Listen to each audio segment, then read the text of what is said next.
behind for a Carroll County teen accused of killing her mother and stepfather. After 16-year-old Sarah Grace Patrick allegedly shot her mom and stepdad to death. Why would you ask me to cover a case where you are going to get arrested? In November 2024, a piece of news erupted on American television and newspapers that left the nation stunned. A 17-year-old girl was arrested, accused of killing her mother and stepfather inside the very home where she had grown up. The name that suddenly appeared everywhere was Sarah Grace Patrick. Almost instantly, her face was broadcast across every screen. Delicate features, bright eyes, and the innocent smile of a young girl bore no resemblance to the image of a murderer. The media branded her as the angel-faced killer, the killer with an angelic face. Those words ignited fierce debate across the country. How could someone who had not yet turned 18 be connected to such a horrific crime? On the 16th of November, Carrollton police in Georgia received an emergency call. When officers arrived at the scene, they discovered two lifeless bodies in the living room. Kristen, 54 years old, Sarah's mother, and James Brock, her 56-year-old stepfather, were both dead from close-range gunshots. The house showed no sign of forced entry or burglary. Every clue seemed to point to the idea that the killer was not an outsider, but someone who lived under the same roof. A firearm was discovered near the sofa. Forensic evidence, testimonies from neighbors, and the chain of events leading up to the night of the tragedy quickly placed Sarah Grace Patrick in the center of suspicion. Soon, she was arrested and charged with murder, a crime so severe that if convicted, she could spend the rest of her life behind bars. What made this case so compelling was not only the brutality of the deaths, but also the shocking contrast between Sarah's innocent appearance and the crime she was accused of committing. It was difficult for people to accept that the same girl once praised for being kind, who loved writing and dreamed of college, could now be seen as the perpetrator of a family massacre. Countless questions began to circulate. What exactly happened inside that house on the night of the 16th of November? Was Sarah truly the one who pulled the trigger, or was there another hidden hand behind the crime? Was this cold-blooded violence, long-simmering revenge, or the desperate cry of a teenager pushed beyond the edge? As news spread, Carrollton, a small and quiet town, was overtaken by fear and speculation. Residents whispered in shock, schools tightened their atmosphere, and the community divided sharply. Some viewed Sarah as a dangerous killer who must face justice. Others saw her as a possible victim of a broken home and conflicts too deep for outsiders to fully grasp. The media seized on the story instantly. Bold headlines, photographs of Sarah in her school uniform, and crime scene images splashed across the pages. The phrase angel-faced killer dominated coverage, creating a paradox the public could not look away from. Was she an angel or a monster hiding behind innocence? In the early days following her arrest, Sarah spoke little. The photographs of her at the police station spread rapidly, showing a small girl with a bewildered expression and eyes that looked at once frightened and empty. That silence only deepened the mystery. Some believe those eyes belonged to someone who knew she was guilty. Others saw the grief of a child who had just lost her mother and her freedom in the same moment. That night of the 16th of November did not just claim two lives. It opened a whirlpool of unanswered questions. Was Sarah the perpetrator, or was she another victim inside her own home? This story was not simply a criminal case. It became a tale of broken family ties, the collapse of a household, and a society struggling to understand the razor-thin line between youthful innocence and the shadows of violence. The story of Sarah Grace Patrick begins here, a 17-year-old girl with an angelic face, remembered in history as one of the most controversial suspects of 2024. The world now waits to discover if this was a true act of evil or merely a tragic misunderstanding fueled by media frenzy and unspoken pain. Behind every shocking case, there is often a childhood marked by unspoken struggles. For Sarah Grace Patrick, that childhood carried both the bright moments of a gifted young girl and the silent fractures that no one noticed in time. Sarah was born and raised in Carrollton, a quiet small town in Georgia. From an early age, she was known for her quick mind and her ability to learn fast. She loved reading, especially mystery novels and classic literature. In her spare hours, Sarah would sit for long stretches at her desk, writing in her journal, recording her thoughts and dreams of a wider life beyond her small hometown. But that peace did not last long. When Sarah was 10, her parents divorced.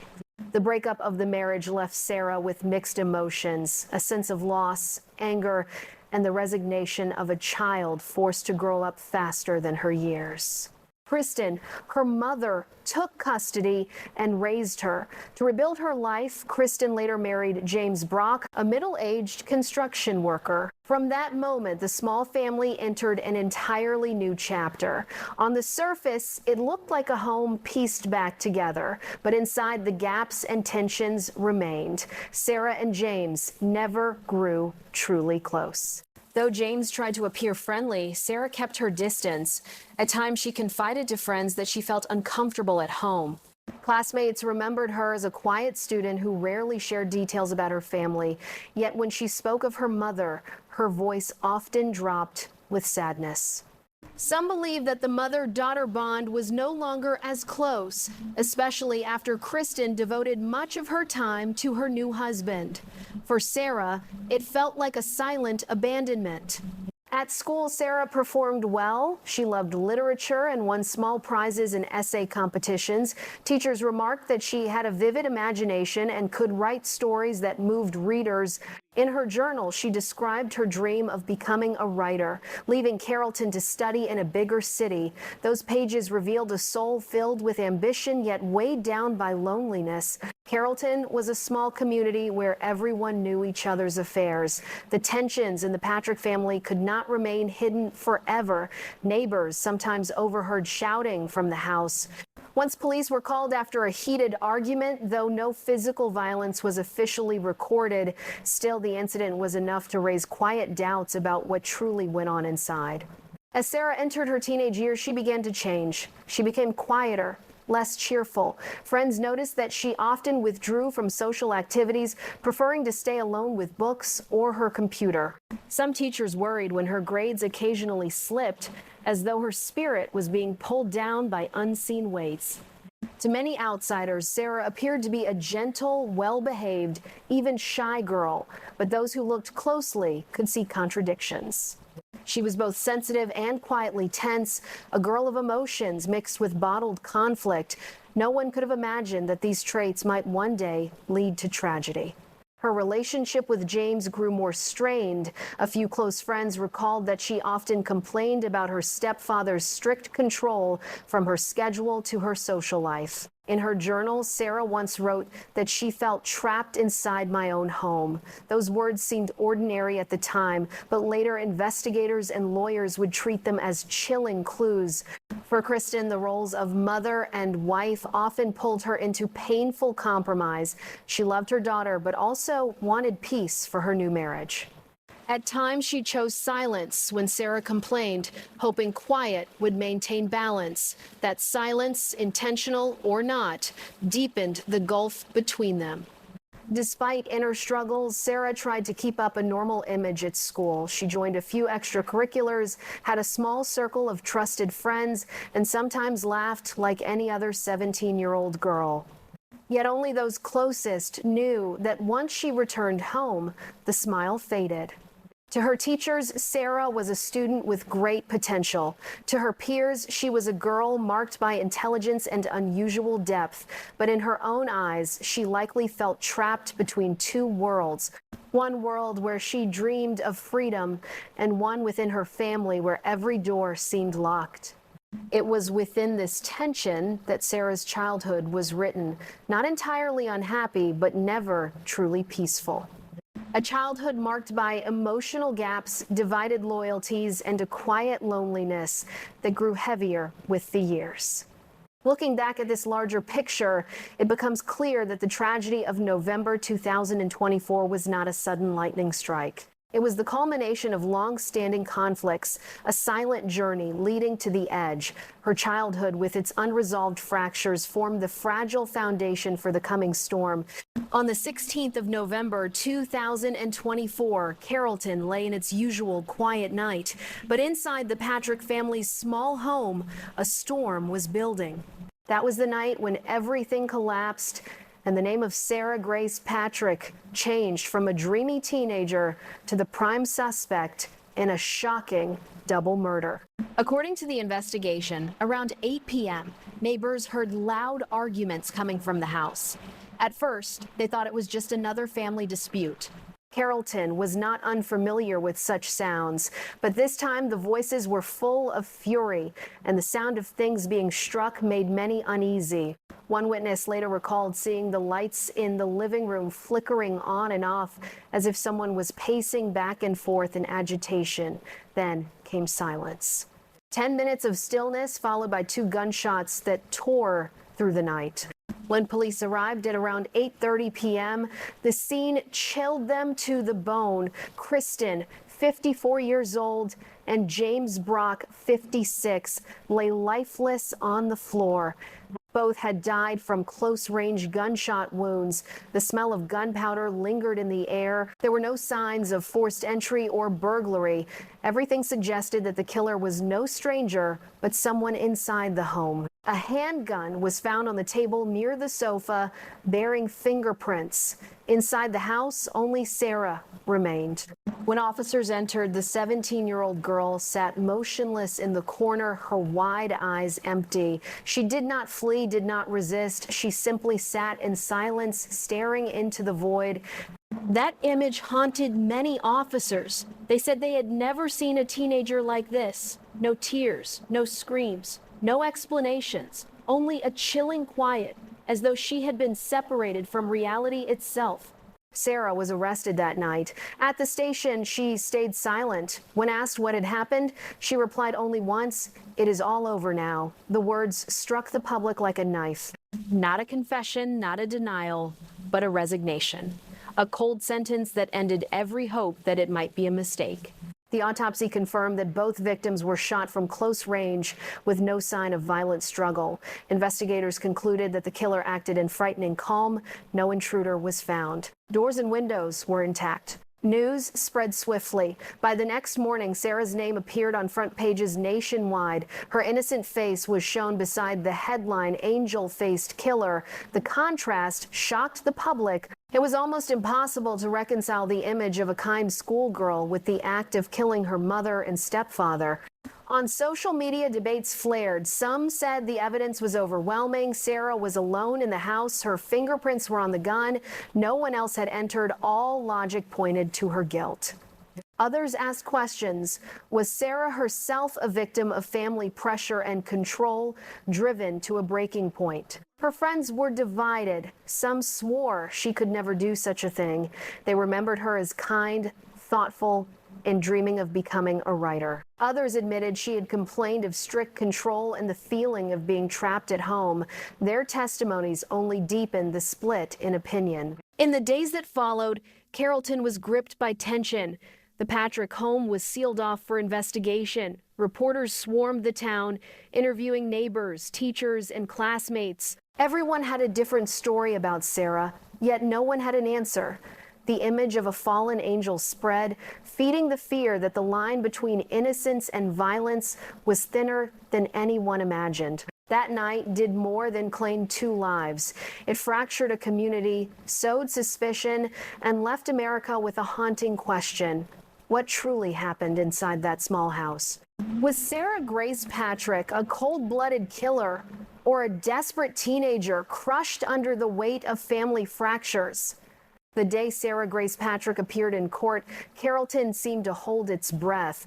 Reporters crowded outside the county courthouse, cameras flashing at the vehicle as the 17-year-old girl stepped out. Sarah wore an orange prison uniform, her hands shackled, her face expressionless. The press called her name, but Sarah did not respond, did not even glance their way. She simply walked straight inside. The trial quickly became a national spectacle. On television, it was compared to a psychological crime drama unfolding live. Prosecutors insisted they had more than enough evidence: Sarah's fingerprints on the handgun, her presence as the only person in the house, and the testimony of neighbors who heard the argument and the shots. To them, the motive was clear. Years of simmering family conflict had erupted in violence. The defense, however, told a very different story. They highlighted Sarah's history of emotional strain. Pages from her journal were presented in court, revealing repeated entries about feeling trapped and controlled. The defense asked whether this was a calculated murder or the desperate cry of a child who saw no escape. Sarah spoke little during the proceedings. When asked how she pleaded, her voice barely rose above a whisper, "Not guilty." The words echoed across the courtroom. To some, they were nothing but denial. To others, they carried the despair of someone who wanted to explain but was walled in by silence. The media amplified every detail. Newspapers placed Sarah's mugshot beside her high school portrait. The stark contrast between a young girl with a future and the accused killer in prison garb shocked the public. Commentators asked if society had missed the warning signs that turned a hopeful writer into a defendant. Public opinion was deeply divided. Some demanded the harshest punishment, calling Sarah an example of moral decline among youth. If we forgive her, what message are we sending? One citizen said on television. Others argued she should be understood, not condemned, pointing to a broken home as the real source of the tragedy. On social media, the hashtag number Justice for Sarah emerged, gaining thousands of shares. Supporters believed she could not have acted alone, speculating about a hidden hand behind the crime. Meanwhile, the hashtag number Justice for Kristen and James also spread, insisting that the victims deserved justice. America seemed caught in a battle of narratives with no middle ground. The trial stretched on for weeks, each day, revealing new shocks. Psychologists were called to testify. One argued that Sarah showed signs of severe depression that might have triggered violence. Another disagreed, stating there was no clinical proof. Images from the courtroom became nightly television fodder. Commentators dissected Sarah's posture, the way she lowered her head, whether she looked directly at the prosecutor. It was as though the trial was not just about her guilt or innocence, but a mirror reflecting America's fears about youth, family, and hidden violence. Through it all, Sarah remained an enigma. At times, she shed tears when her mother's name was mentioned, only to regain composure moments later. Was it genuine grief or the tactic of a defense team? The question split observers further. When the jury retired to deliberate, the tension peaked. The entire country seemed to wait in silence. This was not only a verdict on a 17-year-old girl, but also an answer to broader questions. Was Sarah a killer or a victim? And was America ready to confront the fractures within its families? Whatever the outcome, the trial of Sarah Grace Patrick had already become one of the most divisive events of 2024. It exposed the fragility of youth, the thin boundary between innocence and violence, and the public's insatiable hunger for truth, even when truth may never be whole. The case of Sarah Grace Patrick did not end inside the courtroom. When the jury announced its verdict, whether guilty or not guilty, the shockwaves rippled far beyond Carrollton, leaving behind questions that no verdict could fully answer. In Carrollton, the house where the tragedy occurred became a landmark of whispers. Passers-by often slowed to stare at the dark windows, reminders of 2 lives lost and a young girl's stolen youth. Neighbors still recalled the morning after the murders when police tape wrapped around the yard. That image became a symbol of a family tragedy no one wanted to witness.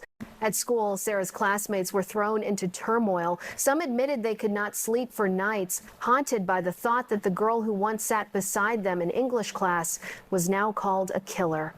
Teachers organized counseling sessions, reminding students that sometimes the brightest smiles can hide the deepest pain. On national media, the case became a magnet for analysis. Legal experts debated whether minors should be tried as adults. Psychologists dissected the effects of family pressure and the absence of understanding. Each offered their perspective, yet all circled back to the same haunting question: what did we miss? Social organizations seized the case as a warning. Campaigns for teen mental health were launched. Hotlines were advertised widely, encouraging young people to seek help before despair consumed them. If a smart girl who loved literature like Sarah could fall into tragedy, then anyone might. Still, empathy was not universal. Many in the public insisted Sarah must take responsibility.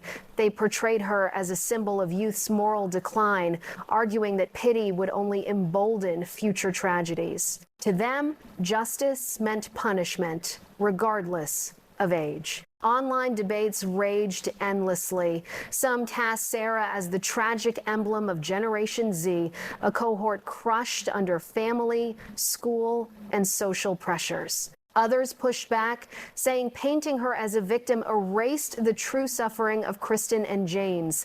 The divide showed no signs of closing. At the local library, a corner was dedicated to Kristen and James, filled with photos and prayers. Yet some students quietly left notes for Sarah there too. They were not excusing her actions, but reminding the world that she was once just a child. Documentary filmmakers moved quickly. Television channels recreated the story with actors portraying Sarah and her family, layered with expert commentary. The case was no longer just a legal proceeding. It became a mirror through which society examined itself. Even as time passes, the name Sarah Grace Patrick lingers like an echo. It recalls not only one bloody night in Carrollton, but also a warning to millions of families that love, attention, and listening may be the final threads keeping someone from the edge. Perhaps the greatest legacy of this case is the way it compels society to reflect on how we treat our youth, how families navigate conflict, and how fragile the unformed soul can be. When people speak of Sarah now, they do not only recall the angel-faced killer, they also recall the unanswered questions she left behind. Questions that demand we look inward because perhaps the answers lie within our own homes. The name Sarah Grace Patrick no longer belongs only to a crime. It has become a symbol of questions without answers. Was she a cold-blooded killer or a teenage girl pushed beyond her breaking point, falling into tragedy?